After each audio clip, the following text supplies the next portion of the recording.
Aujourd'hui, on parle de littérature médiévale. La littérature médiévale est l'ensemble des œuvres littéraires produites durant le Moyen Âge, une période qui a duré 1000 ans, soit 10 siècles compris entre l'Antiquité et la Renaissance florentine.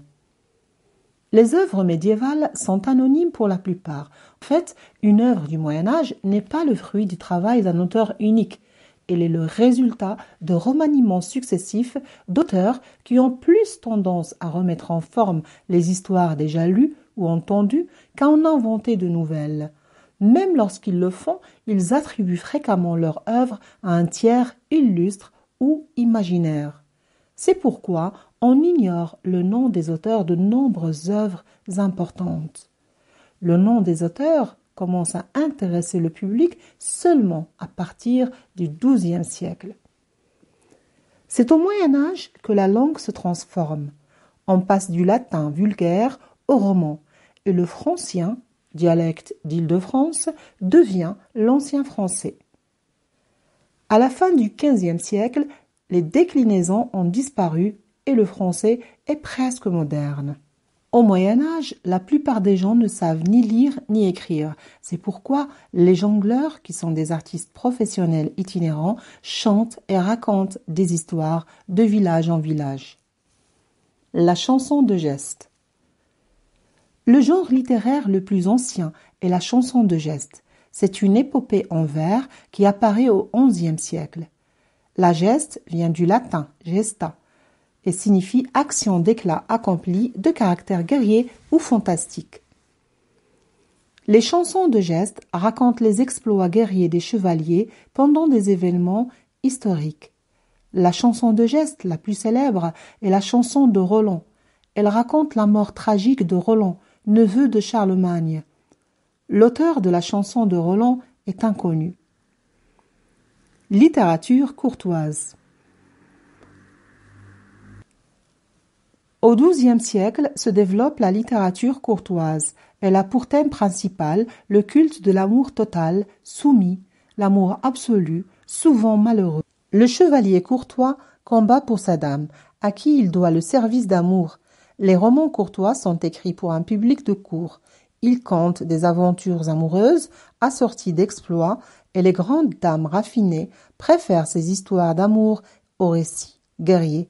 Le genre qui va raconter cet amour est le roman. Les romans de la table ronde, racontés par Chrétien de Troyes, sont écrits dans le cadre du roman, justement. Le roman s'oppose à la chanson de geste en ce sens qu'il est le récit d'une aventure plus ou moins fictive, tandis que la chanson de geste a un fondement historique. Tristan et Iseult est une œuvre qui appartient, entre autres, à la littérature courtoise. Concernant cette œuvre, il existe deux romans différents.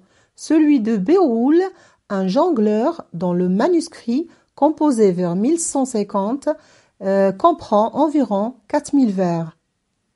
Et celui de Thomas d'Angleterre, composé vers 1170 et qui comprend près de 3000 vers. Littérature bourgeoise ou satirique. La littérature satirique désigne des œuvres moralisatrices, comiques ou satiriques. Toutes ces œuvres s'adressent au public pour rappeler une exigence morale ou religieuse traditionnelle, pour dénoncer une faute. Exemple, le roman de Renard, où les personnages sont des animaux qui se conduisent comme des hommes. Ce roman parodie des chansons de geste et les romans courtois. Un autre exemple, les fabliaux, qui sont de courts récits qui apparaissent dès le début du XIIe siècle. Ce sont des contes à rire populaires, critiques, gais et grivois. La poésie lyrique. Le thème de l'amour est omniprésent dans la poésie lyrique et connaît 1000 variations. Chaque poète tente d'en décrire les différents états dans ses moindres nuances. La poésie lyrique est un genre d'abord chanté en Languedoc par les troubadours dans le sud de la France, puis en langue d'oïl par les trouvères qui vont imiter les troubadours dans le nord de la France.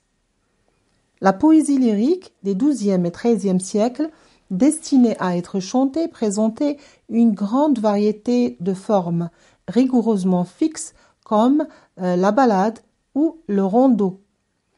Parmi les auteurs qui ont excellé dans cet art poétique, Ruth Boeuf, Christine de Pisan, Charles d'Orléans et François Villon. François Villon est parmi les plus grands poètes français. Ce poète parle de la faiblesse humaine, de la fuite du temps, de la vieillesse et de la mort. Condamné 2 fois, François Villon a écrit une célèbre ballade, la ballade des pendus. Le théâtre au Moyen Âge. Le théâtre apparaît assez tardivement au Moyen Âge, à partir du XIIIe siècle. Le théâtre médiéval est lié au culte religieux. Il met en scène des textes bibliques qui parlent de la vie des saints et des passions du Christ, sous forme de miracles ou de mystères. Toujours dans le théâtre, les farces et sottis sont des bouffonneries destinées à faire rire le peuple. Pour exemple, la farce de Maître Patelin, anonyme 1464, et c'est la plus célèbre. À bientôt pour une nouvelle vidéo.